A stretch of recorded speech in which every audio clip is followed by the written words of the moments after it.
نحمدہ ونصلی ونسلم علی رسول الکریم اما بعد فاعوذ باللہ من الشیطان الرجیم بسم اللہ الرحمن الرحیم ما کان محمد ابا احد من رجالکم ولکن رسول اللہ وخاتم النبیین وکان اللہ بکل شیء علیما صدق اللہ العلی العظیم وصدق رسولہ النبی الکریم ونحن علی ذلک لمن الشاہدین والشاکرین والحمد للہ رب العالمین الصلاۃ والسلام علیک یا سیدی یا رسول اللہ وعلی آلک واصحابک یا سیدی یا حبیب اللہ الصلاۃ والسلام علیک یا سیدی یا رسول اللہ وعلی آلک واصحابک یا سیدی یا رحمۃ للعالمین الصلاۃ والسلام علیک یا سیدی یا رسول اللہ وعلی آلک واصحابک یا سیدی یا خاتم النبیین۔ عزیز طلباء کرام، جیسا کہ آپ جانتے ہیں کہ آج عقائد کے حوالے سے اس نشست کا آغاز کیا جا رہا ہے۔ اللہ تبارک و تعالی محبوب کریم صلی اللہ تعالی علیہ وسلم کے طفیل ہمیں اس سے فائدہ حاصل کرنے کی توفیق عطا فرمائے۔ تو یہ رد قادیانیت کے حوالے سے آپ کے سامنے بیانات کیے جائیں گے۔ اس سے پہلے بھی رد قادیانیت کے حوالے سے میں نے کچھ کورسز وغیرہ کروائے ہیں۔ سب سے پہلے جامعہ محدث اعظم رضا نگر چنوٹ میں، تو وہ غالباً شاید 1 مہینے کا تھا اور روزانہ 3-4 گھنٹے کی نشست ہوتی تھی، اور اس کا مکمل تو شاید نہ ہو لیکن اکثر وہ نیٹ پہ موجود ہے، اور اگر آپ کا شوق ہو تو وہ بھی سرچ وغیرہ کر کے آپ دیکھ سکتے ہیں۔ اور اس کے بعد غالباً سن 14 یا 15 اس کے قریب یا نور حمزہ میں بھی اس سلسلہ میں یہ کورس کروایا تھا، تو وہ بھی کوئی 10-12 دن کا ہوگا، اور شاید آپ میں سے کوئی طلباء اس وقت موجود نہ ہوں۔ یہ سارے بعد میں نئے طلباء آئے ہیں، اس وقت وہ پہلے سال والے طلباء اور دوسرے طلباء جب فارغ ہو کر جا چکے ہیں وہ موجود تھے۔ تو بہرحال یہ تو ایک طویل موضوع ہے، تو اس سلسلے میں انشاءاللہ تعالی آج کچھ ابتدائی باتیں کریں گے، اور پھر اسی طرح یہ سلسلہ آگے بڑھتا رہے گا۔ تو قادیانیت کے بطلان میں تو کسی قسم کا کوئی شک و شبہ ہو ہی نہیں سکتا، اور ایسا بھی نہیں کہ ہمیں ان کے رد کے لیے اور اس کو باطل جاننے کے لیے کسی دلیل کی ضرورت ہو۔ یہ مسلمانوں کا اجماعی عقیدہ ہے، اور قرآن مجید، احادیث کریمہ، اجماع امت اور قیاس، تمام جو دلائل اور اصول ہیں، تو ان کے مضبوط ترین دلائل اور واضح صریح نصوص موجود ہیں کہ رسول اللہ صلی اللہ تعالی علیہ وسلم آپ اللہ تبارک و تعالیٰ کے آخری نبی ہیں، اور آپ کے بعد کسی قسم کا نبی ماننا ذلی بروزی وغیرہ جیسا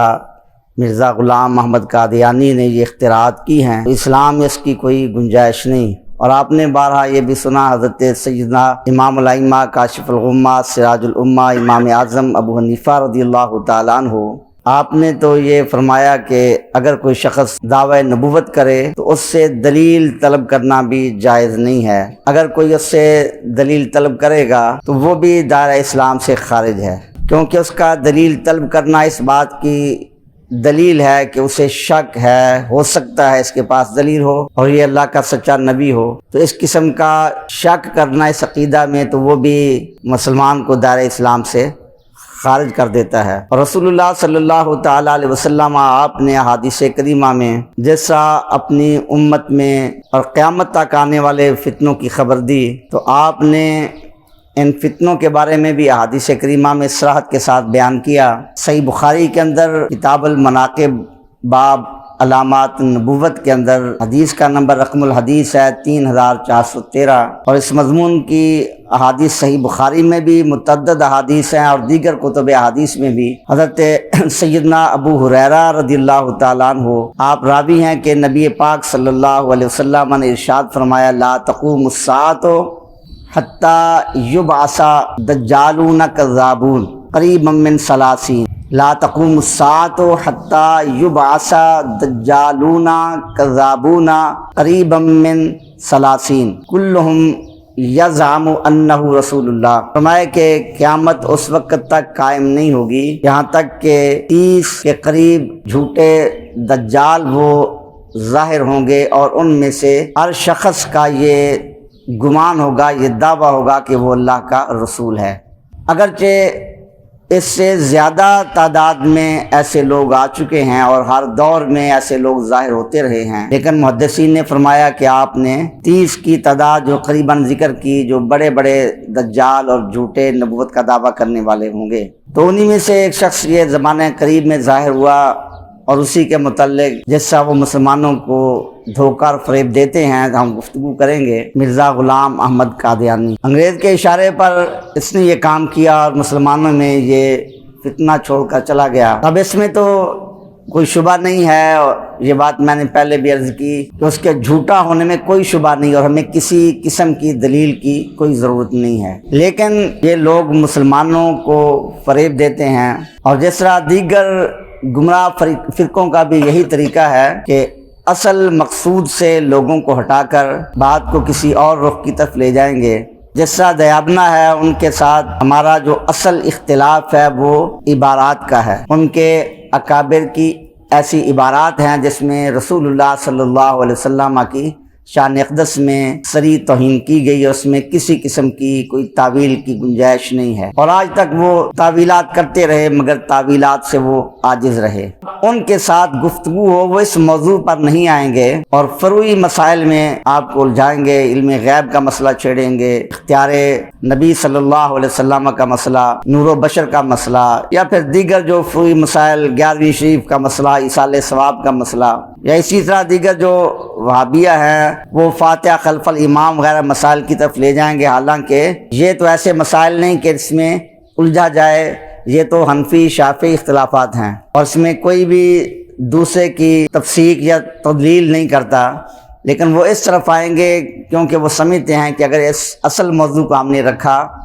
تو پھر ان لوگوں کے سامنے، مسلمانوں کے سامنے ہمارے فریب کا پردہ چاک ہو جائے گا۔ تب واضح بات ہے کہ مرزا غلام احمد قادیانی اور اس کے متابعین بھی یہ جانتے ہیں، اگر کھلم کھلا یہ بات کر دی جائے کہ رسول اللہ صلی اللہ علیہ وسلم خاتم النبیین نہیں ہیں، آپ اللہ کے آخری نبی نہیں ہیں، اور مرزا غلام احمد قادیانی وہ اللہ کا سچا نبی ہے، رسول ہے، اس طرح کی بات کریں تو مسلمان اسے ہرگز قبول نہیں کریں گے۔ تو وہ مسلمانوں کو پھر لوگوں کو دھوکہ دینے کے لیے فروعی مسائل چھیڑیں گے۔ حیات مسیح کا مسئلہ، حضرت سیدنا عیسیٰ روح اللہ علی نبینا علیہ الصلوۃ والسلام، آپ حیات ہیں یا آپ کی وفات ہو چکی ہے، تو وہ یہ دلائل دیں گے ان کی وفات ہو چکی ہے، اور یہ چیزیں آگے جا کر آئیں گے انشاءاللہ تعالی، ان سب باتوں پر ہم گفتگو کریں گے۔ تو مرزا غلام احمد قادیانی اپنی طرف سے ہی اس نے کشمیر میں قبر بھی ثابت کر دی کہ حضرت عیسیٰ علیہ السلام کی وہاں قبر ہے، یا حضرت عیسیٰ روح اللہ علی نبینا علیہ السلام کو زندہ آسمانوں پر اٹھایا گیا، اس کے متعلق وہ بات کریں گے۔ اصل مسئلہ جو ہے اس طرف وہ نہیں آئیں گے، اور پھر مرزا غلام احمد قادیانی کا یہ دعویٰ نبوت کرنا کہ میں اللہ کا نبی ہوں، یہ اس کے جھوٹا ہونے کے لیے کافی ہے، تو اس بات کو بھی سامنے نہیں لائیں گے۔ وہ کہیں گے کہ وہ تو رسول اللہ صلی اللہ علیہ وسلم کی ختم نبوت کا قائل تھا، اور آپ کو اللہ کا سچا رسول مانتا تھا، آپ کی شان میں اس نے نعتیں لکھی ہیں، تو وہ ایسی باتیں سامنے لائیں گے۔ جیسا ادھر دیابنا بھی قاسم نانوتوی کی بات آ جائے، اس نے ختم نبوت کا انکار کیا، تو وہ پھر اس کی ایسی عبارات لائیں گے جس میں وہ ختم نبوت کو تسلیم کر رہا ہے، حالانکہ یہ تو اصول ہے کہ جب ایک جگہ انکار کیا جا رہا ہے تو پھر اس انکار سے توبہ رجوع ثابت ہو، اس پر ڈٹا رہے، اور دوسری طرف وہ شان بھی بیان کرے، نعتیں بھی بیان کرے، تو اس کا کوئی فائدہ نہیں ہے۔ ایسے تو منافقین بھی وہ رسول اللہ صلی اللہ علیہ وسلم کی رسالت کا اقرار بھی کرتے تھے، بیان بھی کرتے تھے، بعض اوقات آپ کی تعریف بھی کرتے تھے، تو ان کی وہ تعریف اور رسالت کا اقرار وہ ان کے لیے مفید نہیں تھا۔ تو بہرحال یہ اس طرح کے وہ مسائل چھیڑتے ہیں تو یہ سب چیزیں اور دیگر شبہات وارد کرتے ہیں، اور پھر جس طرح نئے نئے فتنے رونما ہوتے ہیں مسلمان کہلانے والوں میں، جس طرح غامدی آ گیا، اس طرح کے لوگ آ گئے، تو یہ لوگ بھی پھر نئے نئے انداز سے ختم نبوت والے مسئلہ پر اعتراضات کرتے ہیں۔ کبھی امام غزالی رحمۃ اللہ تعالی علیہ کی عبارات پیش کریں گے، اور کبھی حضرت محی الدین ابن عربی رحمۃ اللہ تعالی علیہ کی عبارات وہ سامنے لائیں گے، تو عام خالی ذہن آدمی وہ سنے گا، وہ پھسل جائے گا۔ اگر ایمان مضبوط نہ ہوا تو وہ پھسل جائے گا کہ یہ مسئلہ ہم تو سمجھتے آئے اجماعی تھا، اس میں اختلاف نہیں تھا، یہ تو بڑے بڑے اکابر وہ بھی اس سے اختلاف رکھتے تھے، تو وہ اس انداز سے وہ بات بیان کریں گے اور فریب دے کر، تو عام لوگ اس کے چکر میں آ جائیں گے۔ تو اسی لیے پھر یہ ضروری ہے، کیونکہ وہ لوگ دن رات اپنے مشن میں لگے ہوئے ہیں، اور قلیل تعداد ہے ان کی، لیکن منظم ہے، اور بڑے نظم و ضبط کے ساتھ وہ اپنے مشن کو آگے بڑھا رہے ہیں، اس کے لیے وہ پیسہ بھی خرچ کرتے ہیں، مختلف حربے استعمال کرتے ہیں۔ تو اس لیے ضرورت ہے کہ ان کے بارے میں معلومات ہو، اور اس مسئلہ میں جو دلائل ہیں وہ ہمیں معلوم ہونے چاہیے۔ تو سب سے پہلے جو ہم گفتگو شروع کریں گے، رسول اللہ صلی اللہ تعالی علیہ وسلم کا خاتم النبیین ہونا، آخری نبی ہونا۔ نبی پاک صلی اللہ علیہ وسلم آپ خاتم النبیین بمعنی آخری نبی ہیں۔ خاتم النبیین کا اور معنی ہرگز امت کو قبول نہیں ہے۔ یہ دیابنا کے جو بڑے ہیں قاسم النوتوی، اس کا نظریہ ہے، اس نے یہ لکھا کہ خاتم النبیین بمعنی آخری نبی ماننا یہ عوام کا خیال ہے۔ اہل علم کے ہاں تو آخر زمانے میں بالذات کچھ فضیلت نہیں، اس طرح کی اس نے عبارات لکھی، اور یہ کہا کہ بالفرض اگر زمانہ نبوی کے بعد بھی کوئی نبی آ جائے تو رسول اللہ صلی اللہ علیہ وسلم کی خاتمیت میں کوئی فرق نہیں آئے گا۔ اور اسی کی عبارت کو بنیاد بنا کر قادیانی مسلمانوں کو گمراہ کرتے ہیں۔ تو وہ کہیں گے دیکھو یہ تمہارے عالم ہیں، حالانکہ ہمارے تو عالم نہیں ہیں، لیکن وہ مسلمانوں کو یہ دھوکہ دیں گے، یہ تمہارے عالم ہیں، مسلمانوں کے عالم ہیں۔ تو اس نے یہ لکھا کہ یہ تو عوام کا خیال ہے، آخری نبی کے معنی میں ماننا، آپ کے بعد کوئی نبی آ بھی جائے تو کوئی فرق نہیں آئے گا۔ تو اگر مرزا غلام محمد قادیانی آ گیا تو اس سے کیا فرق آیا؟ حالانکہ پہلی بات تو یہ ہے کہ ایسا تصور بھی نہیں اسلامی عقیدہ میں کہ آپ کے بعد کوئی نبی آ سکتا ہے۔ بالفرض ایسا دور ہوتا، اور اس دور میں جہاں نبی تشریف لاتے تھے، اس دور میں ایسا آدمی ظاہر ہوتا تو اس کی ذاتی زندگی ہی اس کی تکذیب کے لیے کافی تھی۔ تو یہ بھی ایک مستقل موضوع ہے، اس پہ بھی ہم بات کریں گے، مرزا غلام احمد قادیانی کی ذاتی زندگی۔ جس طرح دیابنا عبارات کے مسئلے پہ مناظرے پر نہیں آتے، اگر آپ کو اتفاق ہو تو جب بات مناظرے تک پہنچے گی، کسی چھوٹے آدمی کے ساتھ آپ کی گفتگو ہوگی، بات چلتی رہے گی، بالآخر ان کے بڑوں تک بات جائے گی، اور وہ پوچھیں گے، پتہ چلے گا کہ یہاں مناظرہ کرنا چاہتے ہیں عبارات کے بارے میں، اب وہ ہٹ جائیں گے، ان کے بڑے جواب دے دیں گے اس مسئلہ میں ہم نے مناظرہ نہیں کرنا۔ تو اسی طرح یہاں قادیانی بھی مرزا غلام احمد قادیانی کی ذاتی زندگی کے بارے میں کبھی بات کرنے کے لیے تیار نہیں ہوتا، حالانکہ اللہ کے رسول صلی اللہ علیہ وسلم کی شان اقدس دیکھو، نبی پاک صلی اللہ علیہ وسلم کی ذاتی زندگی، آپ کی شان کیا، لعمرو کا انہم لفی سکرتہم یعمہون۔ اللہ رب العزت جل شانہ نبی پاک صلی اللہ علیہ وسلم کی عمر مبارک کی قسم یاد فرما رہا ہے، فقد لبثت فیکم عمرا من قبل۔ رسول اللہ صلی اللہ علیہ وسلم نے اعلان نبوت فرمایا تو آپ نے قریش مکہ کو، کفار مکہ کو فرمایا کہ میں نے تمہارے اندر اپنی زندگی کا ایک حصہ گزارا ہے۔ تو رسول اللہ صلی اللہ علیہ وسلم نے 40 سال اپنا بچپن کا زمانہ اور اس کے بعد والا زمانہ وہ ان کے سامنے گزارا، تجارت بھی کی، اور آپ نے ان کے سامنے بکریاں بھی چرائیں، گھریلو کام بھی کیے، سارے معاملات انہوں نے دیکھے، آپ کی شادی مبارک ہوئی، آپ کی اولاد مبارک ہوئی، سارے معاملات ان کے سامنے تھے۔ تو رسول اللہ صلی اللہ علیہ وسلم نے سب سے پہلے ان کے سامنے اپنے دعوی نبوت کے صدق کی دلیل کیا پیش کی؟ وہ اپنی 40 سالہ زندگی سامنے رکھی، فرمایا کہ میں نے تمہارے اندر تمہارے سامنے اپنی عمر مبارک کا ایک حصہ گزارا ہے، تو کیا اب بھی تمہیں سمجھ نہیں ہے؟ تو اللہ کے رسول صلی اللہ علیہ وسلم کی شان یہ ہوتی ہے کہ اللہ تبارک و تعالیٰ اپنے رسول کو، اپنے نبی کو ہر لحاظ سے شان عطا فرماتا ہے اور ان میں کوئی نقص نہیں ہوتا۔ ایسی بیماری نہیں ہوتی جس بیماری کی وجہ سے لوگ اللہ کے نبی سے دور ہو جائیں، متنفر ہوں۔ ایسا اخلاقی عیب نہیں ہوتا جس کی وجہ سے لوگ ان کے قریب نہ آ سکیں۔ اللہ کے رسول صلی اللہ علیہ وسلم کی ازواج ہیں، ان میں ایسا اخلاقی عیب، کردار کا عیب نہیں ہوتا کہ جس کی وجہ سے لوگ انگلیاں اٹھائیں اور ان کے قریب نہ آ سکیں۔ لیکن مرزا غلام محمد قادیانی کی ذات زندگی کو دیکھیں، خود وہ اس کو باعث شرم قرار دیتا ہے اور انسانوں سے بھی بدتر قرار دیتا ہے، تو وہ چیز بھی انشاءاللہ آگے جا کر بیان کریں گے۔ تو ابھی آپ کے خاتم النبیین بمعنی آخری نبی ہونے پر دلائل شروع کریں گے۔ تو میں نے عرض کیا کہ آج پہلا دن ہے، ابتدائی باتیں، انشاءاللہ یہ سلسلہ آگے بڑھتا جائے گا۔ تو یہ صرف ذوق تازہ کرنے کے لیے کہ اللہ جل شانہ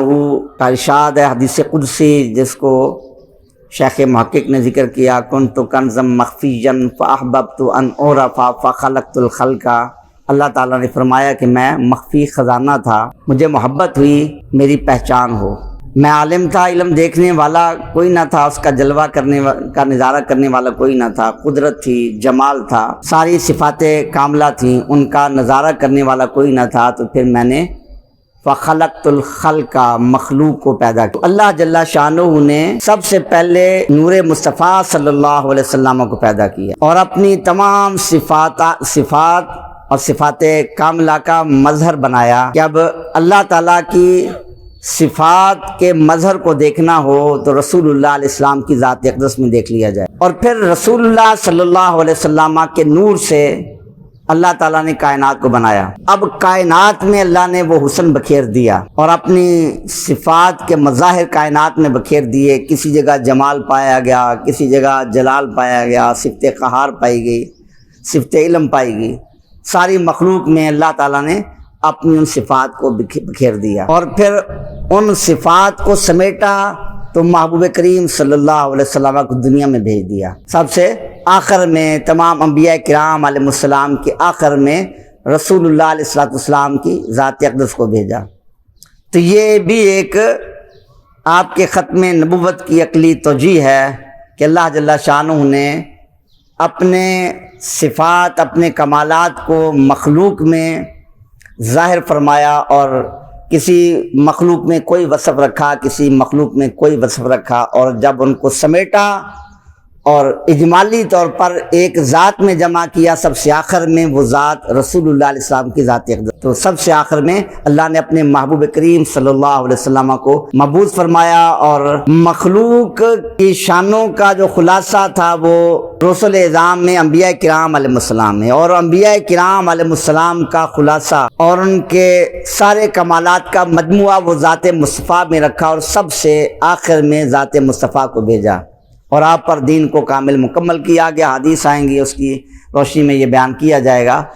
تو نبی پاک صلی اللہ علیہ وسلم کا خاتم النبیین، آخری نبی ہونا، اس پہ قرآن مجید میں بھی کثیر دلائل موجود ہیں، احادیث کریمہ، احادیث صحیحہ میں، اور پھر محدثین، مفسرین، اجماع امت، ہر اعتبار سے دلائل موجود ہیں۔ تو سب سے پہلے قرآن مجید فرقان حمید سے جو دلائل ہیں وہ بیان کریں گے۔ تو چونکہ اس مسئلہ میں قرآن مجید کے اندر جہاں صراحتاً صریح الفاظ میں رسول اللہ صلی اللہ علیہ وسلم کے آخری نبی ہونے کو بیان کیا گیا، وہ سورۃ الاحزاب کی آیہ مبارکہ ہے، تو اسی سے ہم آغاز کرتے ہیں۔ سورۃ الاحزاب کے اندر آیت نمبر 40 ہے، اور جو بھی میں نے تلاوت بھی کی، اللہ تبارک و تعالیٰ نے ارشاد فرمایا کہ ما کان محمد ابا احد من رجالکم ولکن رسول اللہ و خاتم النبیین وکان اللہ بکل شیء علیما۔ تو اس آیہ مبارکہ میں اللہ تبارک و تعالیٰ نے نبی پاک صلی اللہ تعالی علیہ وسلم کے خاتم النبیین بمعنی آخری نبی ہونے کا واضح طور پر بیان فرمایا۔ تو اس آیت میں مختلف انداز سے آپ کی ختم نبوت کو بیان کیا گیا ہے اس کو سمجھنے سے پہلے اس آیت کا شان نزول کیا تھا، تو یہ چیزیں ساری آپ جانتے ہیں اور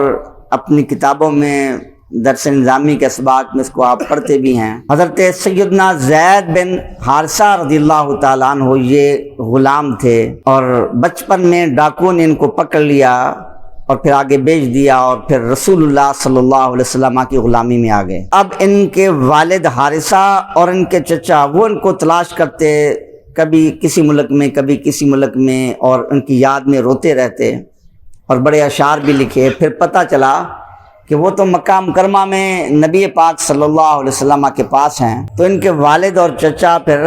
ان کو لینے کے لیے مکہ مکرمہ میں نبی پاک صلی اللہ علیہ وسلم کی بارگاہ اقدس میں حاضر ہوئے، آ کر عرض کیا کہ ہمارا بیٹا آپ کے پاس ہے، آپ جو قیمت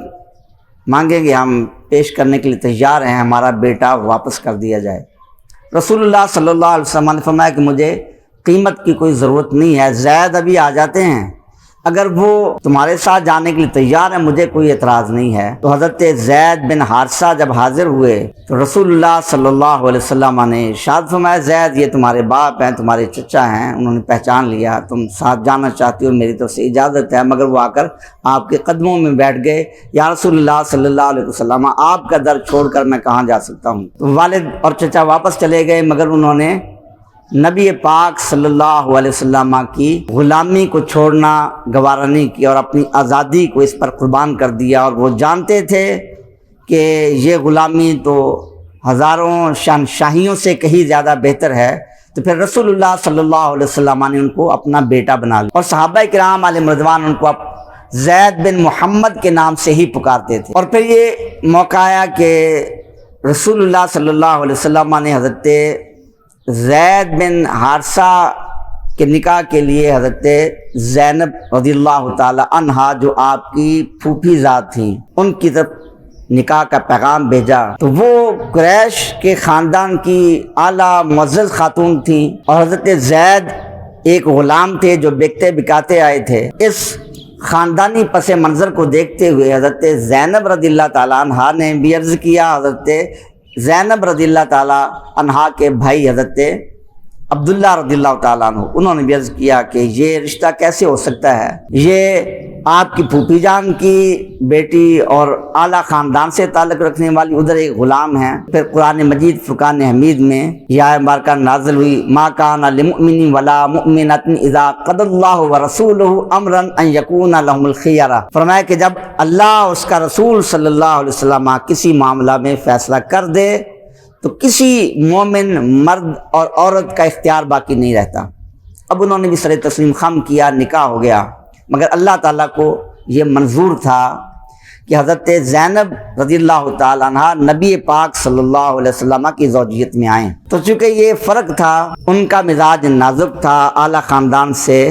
تو آپس میں اتفاق نہ ہو سکا، بالآخر طلاق تک نوبت آ گئی۔ اور اس کے بعد پھر حضرت زینب رضی اللہ تعالیٰ عنہ نبی پاک صلی اللہ علیہ وسلم کے نکاح میں آئیں، اور اللہ کی طرف سے ہی یہ نکاح ہوا۔ اب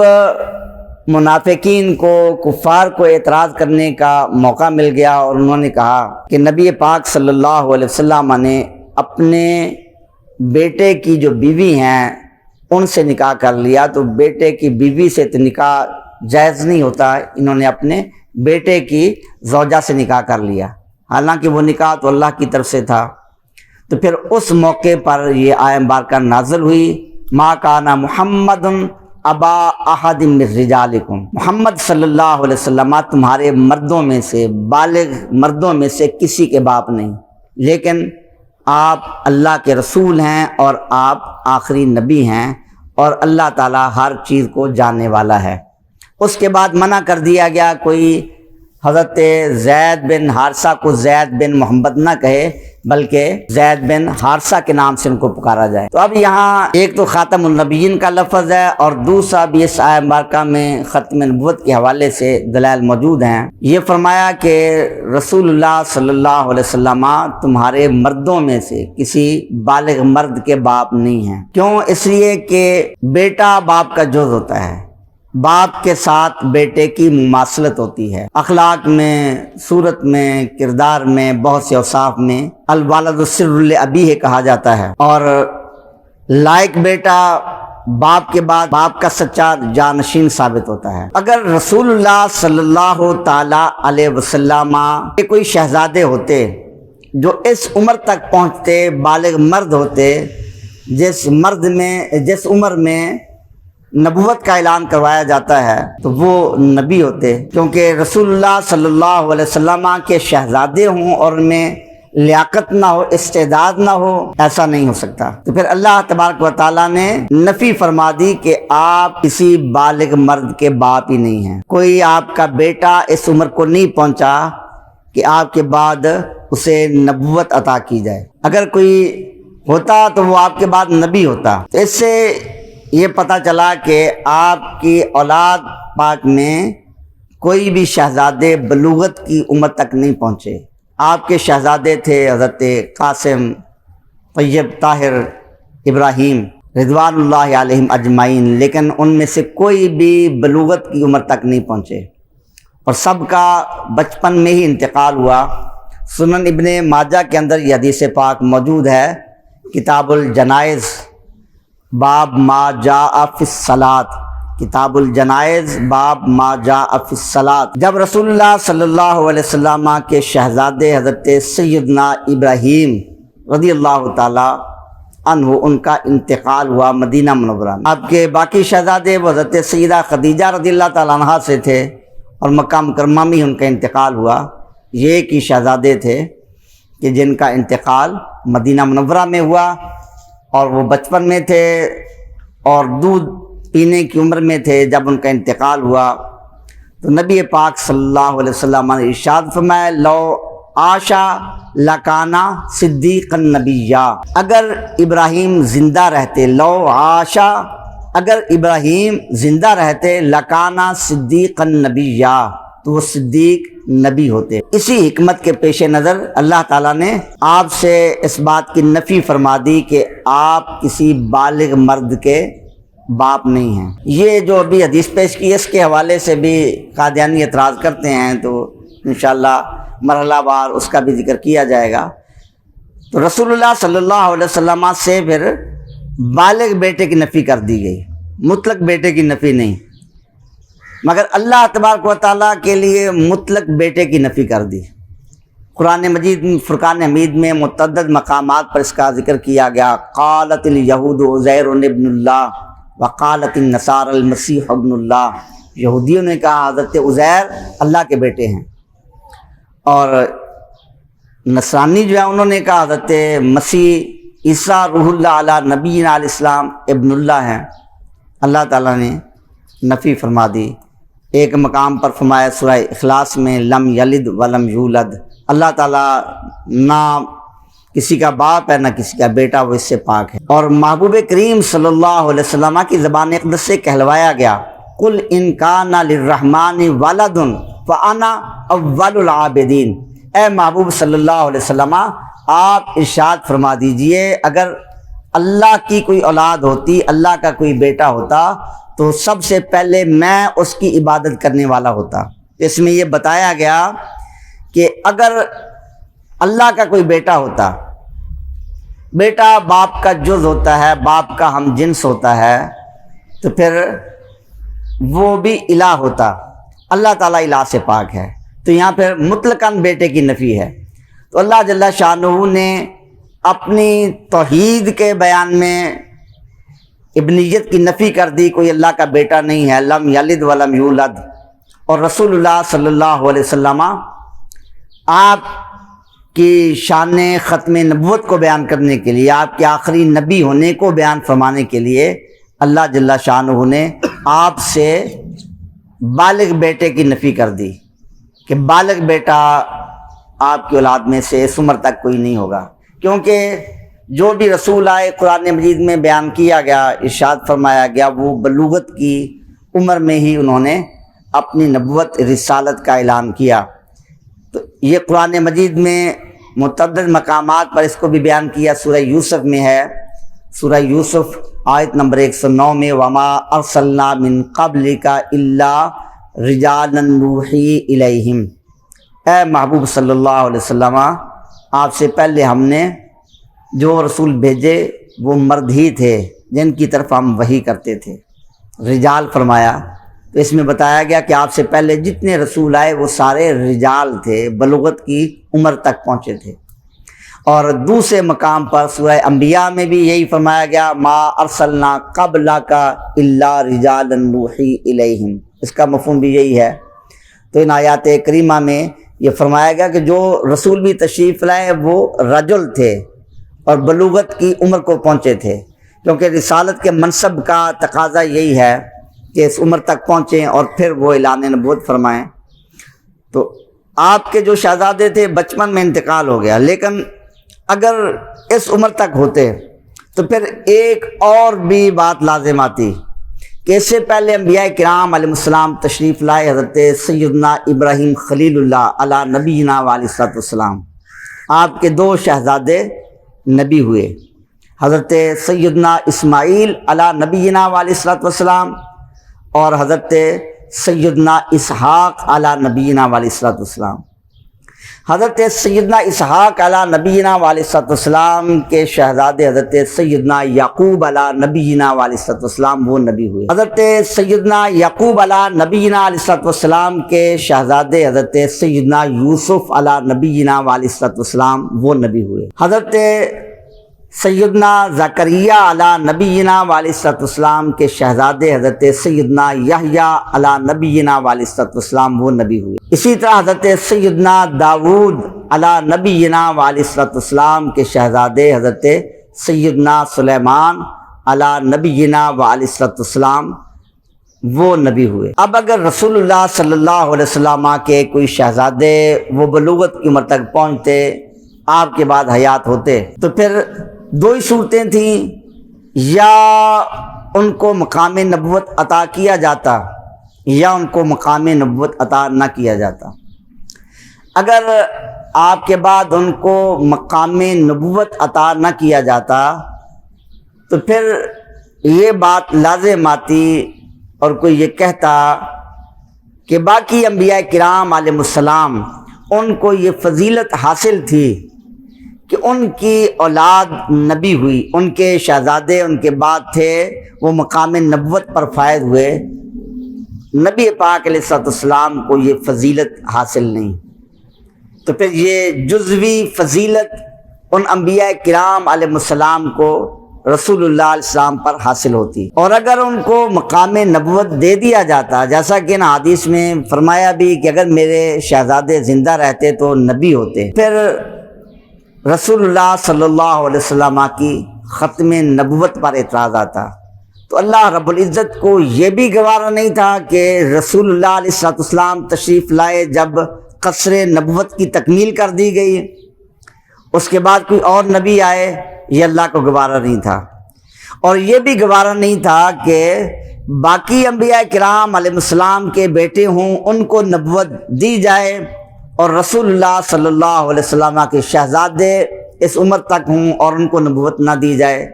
ان کو یہ شان نہ دی جائے، یہ بھی اللہ کو گوارا نہیں تھا۔ اس لیے پھر اللہ تبارک و تعالیٰ نے نبی پاک صلی اللہ علیہ وسلم سے اس کی نفی کر دی، آپ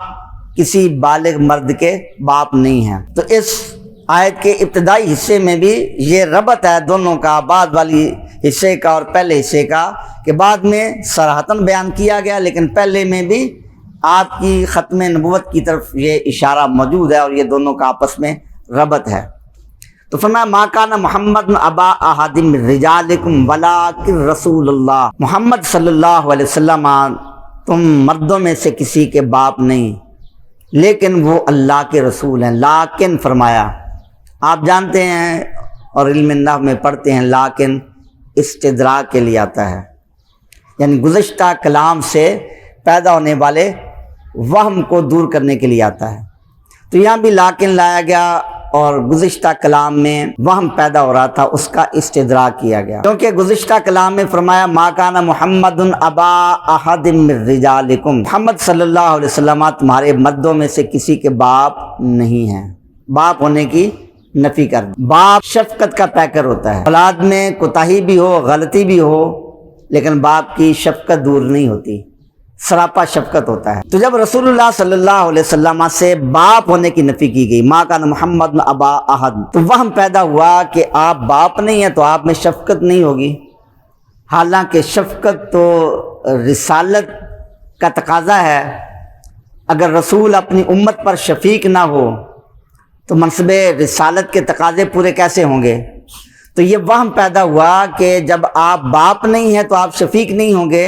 اللہ نے اس وہم کو دور کر دیا، فرمایا وَلَٰكِن رسول اللہ، آپ باپ تو نہیں، آپ تو اللہ کے سچے رسول ہیں، جو باپ سے بھی زیادہ شفیق ہوتا ہے۔ باپ بھی شفیق ہوتا ہے اپنے بیٹے پر، اپنی اولاد پر، لیکن جو شفقت رسول کو اپنی امت پر ہوتی ہے وہ باپ یا ماں کو اپنی اولاد پر وہ شفقت نہیں ہوتی، تو وہ وہم اس کا ازالہ ہو گیا۔ اسی طرح یہ فرمایا کہ ما کان محمد ابا احد من رجالکم، نبی پاک صلی اللہ علیہ وسلم تمہارے مردوں میں سے کسی کے باپ نہیں ہیں۔ تو اس سے بھی ایک وہم پیدا ہوا کہ ہر نبی اپنی امت کا روحانی باپ ہوتا ہے۔ نبی پاک صلی اللہ علیہ وسلم بھی اپنی امت کے روحانی باپ ہیں، تو ہر نبی اپنی امت کا روحانی باپ ہوتا ہے۔ جیسا کہ حضور فاضل بریلوی رضی اللہ عنہ کے اشعار میں بھی ہے، سیدنا آدم علیہ نبینا علیہ السلام یہ فرمایا کرتے تھے، نبی پاک صلی اللہ علیہ وسلم ظاہر میں میرے بیٹے ہیں اور حقیقت میں میرے باپ ہیں، کیونکہ آپ صرف نبی نہیں، آپ تو نبی الانبیاء ہیں، تو آپ حضرت آدم علیہ السلام کے بھی روحانی باپ ہیں۔ تو آپ یہ فرمایا کرتے تھے کہ وہ ظاہراً میرے بیٹے ہیں لیکن حقیقت میں وہ میرے باپ ہیں، میں ان کا بیٹا ہوں۔ تو رسول تو اپنی امت کا روحانی باپ ہوتا ہے، اور اللہ تعالیٰ نے فرمایا کہ نبی پاک صلی اللہ علیہ وسلم باپ نہیں ہیں۔ وہم پیدا ہو گیا کہ جب باپ نہیں ہیں تو پھر آپ رسول بھی نہیں ہوں گے۔ اللہ نے فرمایا کہ نہیں، وہ نسبی باپ نہیں ہے لیکن روحانی باپ ہیں۔ وہ جو وہم پیدا ہوا تھا کہ آپ باپ نہیں ہیں، وہم آ گیا کہ شاید آپ نسبی باپ بھی نہیں ہیں اور روحانی باپ بھی نہیں ہیں، تو پھر آپ رسول نہیں ہوں گے۔ رسول تو روحانی باپ ہوتا ہے، تو اللہ تعالیٰ نے اس وہم کا ازالہ کر دیا، وَلَٰكِن رسول اللہ، کہ نبی پاک صلی اللہ علیہ وسلم آپ نسبی اعتبار سے تو کسی بالغ مرد کے باپ نہیں، لیکن آپ اللہ کے رسول ہیں، اور اللہ کا رسول تو اپنی امت کا روحانی باپ ہوتا ہے۔ اسی طرح یہاں اس آیہ مبارکہ میں جب پہلے نفی کی گئی، ما کان محمد ابا احد من رجالکم، کہ نبی پاک صلی اللہ علیہ وسلم تم مردوں میں سے کسی کے باپ نہیں ہیں، تو اس سے پتہ چلا کہ آپ کی اولاد نہیں ہے۔ جس کی اولاد نہ ہو اسے مقطوع النسل کہا جاتا ہے، اور اولاد کا سلسلہ بیٹے سے جاری ہوتا ہے۔ یہی وجہ ہے کہ جب رسول اللہ صلی اللہ علیہ وسلم کے شہزادے حضرت سیدنا ابراہیم رضی اللہ تعالیٰ عنہ کا وصال ہوا، آپ کو اس سے بڑا صدمہ لاحق ہوا، آپ کی آنکھوں میں آنسو بھی آئے، آپ روئے، اور صحابہ کرام علیہم رضوان نے عرض کیا، آپ کی گود میں ان کا انتقال ہوا، تو صحابہ کرام علیہم رضوان نے عرض کیا، یا رسول اللہ صلی اللہ علیہ وسلم آپ نے اس سے منع فرمایا اور آپ کی آنکھوں سے آنسو آ رہے ہیں، تو آپ نے تو منع فرمایا وہ بین کرنے سے، پیٹنے سے، فرمایا کہ یہ تو شفقت ہے، یہ رحمت ہے۔ آنکھوں میں آنسو آ جانا، وہ بے صبری کا مظاہرہ کرنا، اپنے رخسار پیٹنا اور بین کرنا وہ منع ہے، لیکن آنکھوں میں آنسو آ جانا اور رونا یہ تو ایک شفقت کا حصہ ہے۔ تو بہرحال جب ان کا انتقال ہوا تو کافروں نے شور ڈالا اور اعتراض کیا، اور یہ کہا یاذ باللہ آپ ابتر ہیں، یعنی آپ کی نسل ختم ہو گئی، آپ مقطوع النسل ہیں۔ تو اللہ رب العزت نے پھر ان کے جواب میں یہ سورہ کوثر نازل فرمائی، انا اعطیناک الکوثر فصل لربک وانحر ان شانئک هو الابتر۔ فرمایا کہ ہم نے تو آپ کو کوثر عطا فرما دی، خیر کثیر عطا فرما دی، آپ کیسے مقتول نسل ہو سکتے ہیں؟ ان کی نسلیں ختم ہو جائیں گی، ان کے نشان مٹ جائیں گے، آپ کی روحانی نسل تو قیامت تک جاری رہے گی۔ تو یہاں بھی یہی ہے کہ جب یہ فرمایا ما کان محمد ابا احد من رجالکم، تو وہم پیدا ہوا ذہن میں کہ آپ جب باپ نہیں ہیں، آپ کی اولاد نہیں ہے تو آپ کی نسل ختم ہو گئی؟ اللہ نے فرمایا کہ نہیں، آپ کی نسل ختم نہیں ہوئی، یہ اللہ کی حکمت تھی، یہ نسبی نسل کا سلسلہ آپ کے بعد بیٹے سے جاری نہیں کیا گیا، وہ آپ کی شہزادی سے جاری ہوا۔ آپ نے فرمایا کہ میری اولاد سیدہ فاطمہ الزہرا رضی اللہ عنہا سے جاری ہوئی، تو یہ اللہ کی حکمت تھی۔ اور اس ختم نبوت والی حکمت کے پیش نظر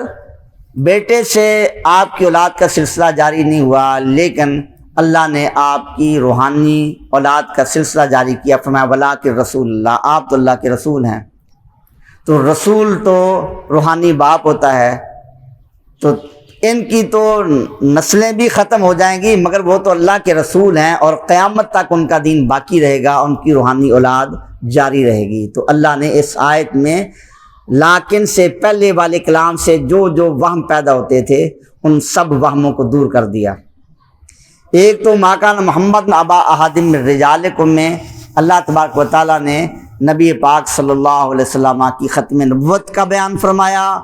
اور پھر ولاکن رسول اللہ اس آیت مبارکہ سے استدراک کیا کہ اس کلام سے جو وہم پیدا ہو رہے تھے ان وہموں کا ازالہ کر دیا۔ اور اس کے بعد پھر خاتم النبیین فرمایا، ولاکن رسول اللہ و خاتم النبیین، یہ صراحتاً نبی پاک صلی اللہ علیہ وسلم کی آخری نبی ہونے کا بیان کر دیا۔ پہلے اشارتاً تھا، کوئی کہہ سکتا تھا اس کا صریح مفہوم یہ نہیں ہے، اس سے یہ مراد ہو سکتی ہے، تو پھر اللہ تعالیٰ نے ان اعتراضات کو بھی ختم کر دیا اور صریح کلمات میں فرمایا ولاکن رسول اللہ و خاتم النبیین، آپ اللہ کے رسول ہیں اور آپ آخری نبی ہیں، خاتم النبیین ہیں۔ اور پہلے فرمایا تھا ولاکن رسول اللہ، آپ اللہ کے رسول ہیں، آگے فرما دیا و خاتم النبیین، یہ فرما کر ایک تو صراحتاً آپ کی ختم نبوت کا بیان کیا، اور دوسرا یہ ارشاد فرمایا کہ رسول اللہ علیہ السلام اللہ کے رسول ہیں اور آپ نے اپنے منصب رسالت کو کامل اور اکمل طور پر سر انجام دیا ہے۔ اگر آپ منصب رسالت کو کامل اور اکمل طور پر سر انجام نہ دیتے تو یہ سلسلہ ابھی جاری رہتا، کوئی اور نبی آتا، کوئی اور رسول آتا، لیکن آپ تو اس سلسلہ کو مکمل فرما چکے ہیں اور کامل طریقے سے یہ فریضہ سر انجام دے چکے ہیں، اب کسی اور نبی رسول کی ضرورت نہیں ہے، اس لیے آپ خاتم النبیین ہیں۔ اسی لیے وہ جیسا ایک یہ اعتراض بھی کیا جاتا ہے، اپنا مولانا نظام الدین صاحب، نظام الدین ملتانی، ان کی عبارت پیش کرتے ہیں دیابنا، تو ہمارا تو یہ طریقہ ہے کہ دیابنا پر جب اعتراض ہو تو ان کے جو اکابر ہیں ان کی عبارت پیش کرتے ہیں، انہوں نے توہین کی، یہ گستاخی کی، لیکن اب ان کو ہمارے اکابر کی کوئی ایسی عبارت نہیں ملی تو پھر دوسرے لوگوں کی عبارت پیش کر کے وہ ہم پر اعتراض کرتے ہیں۔ تو مولانا نظام الدین وہ کوئی اہل سنت کے اکابر میں سے نہیں تھے اور کوئی ایسی شخصیت نہیں تھی، اگر کوئی ایسی بات ہوتی بھی تو ہمارے لیے وہ اعتراض نہیں تھا، ہمارے مسلک پر ان کی وجہ سے اعتراض نہیں کیا جا سکتا تھا، لیکن پھر بھی انہوں نے جو بات کی، یہ کسی نے سوال کیا عیسائیوں کی طرف سے، نصرانیوں کی طرف سے کہ عیسیٰ علیہ السلام تو بعد میں تشریف لائیں گے، تمہارے کتابوں میں لکھا، حدیث میں آیا قیامت کے قریب آئیں گے، اور نبی پاک علیہ السلام تو بعد میں تشریف نہیں لائیں گے، آپ کا تو وصال ہو گیا، تو پتہ چلا حضرت عیسیٰ علیہ السلام افضل ہے۔ انہوں نے اب جواب میں یہ بات ذکر کی کہ عیسیٰ علیہ السلام وہ منصب رسالت کو سر انجام دینے کے لیے تشریف لائے، اس میں کامیابی نہ ہوئی تو پھر دوبارہ تشریف لائیں گے، اور نبی کریم السلام نے کامیابی سے یہ سر انجام دے دیا، لہذا آپ دوبارہ تشریف نہیں لائیں گے۔ اب ان کا دیکھو یہ گستاخی ہو گئی ہے۔ تو یہ جہانیہ منڈی میں مناظرہ ہوا تھا، ہمارے استاد گرامی حضرت علامہ عبدالحمید چشتی صاحب، میں 10-12 سال کا تھا اور میں نے خود وہ بیٹھ کر سنا تھا، پھر آپ نے یہ جواب دیا، ان کا مولوی خاموش ہو گیا تھا، تو آپ نے جواب میں شاہ عبدالعزیز محدث دہلوی کی عبارت پیش کی، ان کو دیوبندی بھی مانتے ہیں، وہابی بھی اپنے اکابر میں مانتے ہیں، تو ان سے بھی عیسائی نے، نصرانی نے سوال کیا کہ حضرت امام علی مقام امام حسین رضی اللہ عنہ کربلا میں شہید ہوئے، تم کہتے ہو ہمارے نبی اللہ کے محبوب ہیں، تو انہوں نے اللہ کی بارگاہ میں دعا نہ کی اے اللہ میرے نواسے کو بچا لے؟ تو شاہ عبدالعزیز محدث دہلوی نے جواب میں یہ کہا کہ دعا تو کی، اے اللہ میرے نواسے کو بچا لے، اللہ نے فرمایا کہ انہوں نے تو میرے بیٹے کو پھانسی پہ لگا دیا، تو آپ کے نواسے کا میں کیا کروں؟ یعنی یہ الزامی جواب تھا۔ تو اب اگر اس الزامی یہ عقیدہ نہیں ہوتا ان کو خاموش کروانے کے لیے، تمہارے عقیدے کے مطابق جواب یہ بنتا ہے، ان کا عقیدہ نہیں تھا، تو اب اس کے مطابق پھر شاہ عبدالعزیز محدث دہلوی گستاخ ہو گئے۔ ہم تو ان کو مانتے ہیں، تو وہ دیوبندی اپنا اکابر مانتے ہیں، ان پہ کیا کہو گے؟ اب وہ مولوی خاموش ہو گیا، جواب نہیں دے سکا، اور بڑا لاجواب ہو کے پھر وہ مناظر سے بھاگ ہی گیا۔ تو اسی طرح یہاں بھی یہی تھا کہ وہ جواب سوال کرنے والے وہ نصرانی تھے، انہوں نے اپنے طور پہ اعتراض کیا، تو الزامی جواب دیا کہ تمہارے اس بات کے مطابق تو لازم آئے گا کہ عیسیٰ علیہ السلام وہ اس منصب میں کامیاب نہیں ہو سکے تھے، دوبارہ تکمیل کے لیے آئیں گے، لیکن نبی پاک صلی اللہ علیہ وسلم آپ نے اعلیٰ طریقے سے، تو یہاں بھی اس آیت مبارکہ میں اللہ جل شانہ نے اسی بات کا بیان فرمایا، وَلَٰكِن رسول اللہ، آپ اللہ کے رسول ہیں، ختم نبوت کا بیان کر دیا، اور اعتراضات جو پیدا ہوئے اور وہم پیدا ہوئے ان کا استدراک اور ازالہ کر دیا، اور فرمایا کہ آپ اللہ کے رسول ہیں۔ اب آگے فرمایا کہ رسول تو ہیں، لیکن رسول بھی ایسے ہیں کہ اس منصب رسالت کو سب سے زیادہ کامل طریقے سے سر انجام دیا، لہذا آپ کے بعد کسی اور رسول کی ضرورت نہیں ہے، کسی سچے رسول کی بھی ضرورت نہیں۔ قادیانی کا کام، یہ دجال، ایسے لوگوں کی کیا، کسی سچے رسول کی بھی ضرورت نہیں ہے۔ وخاتم النبیین، آپ تو اللہ کے آخری نبی ہیں۔ اس آیت میں بھی کچھ باتیں ہیں تو انشاءاللہ بیان کریں گے کہ خاتم النبیین کے حوالے سے وہ اعتراض کرتے ہیں، بعد میں بھی پھر انشاءاللہ آئیں گی، تو وہ خاتم النبیین کہتے ہیں، ہم مانتے ہیں خاتم النبیین، اس حوالے سے جو وہ تعبیلات کرتے ہیں اور چکر دیتے ہیں، تو وہ چیزیں بھی انشاءاللہ بیان کی جائیں گی۔ تو اللہ تبارک و تعالیٰ ہمیں صحیح عقیدے پر قائم رکھے، اللہ تعالیٰ ان فتنوں سے ہمیں محفوظ رکھے۔ وما علینا الا البلاغ المبین۔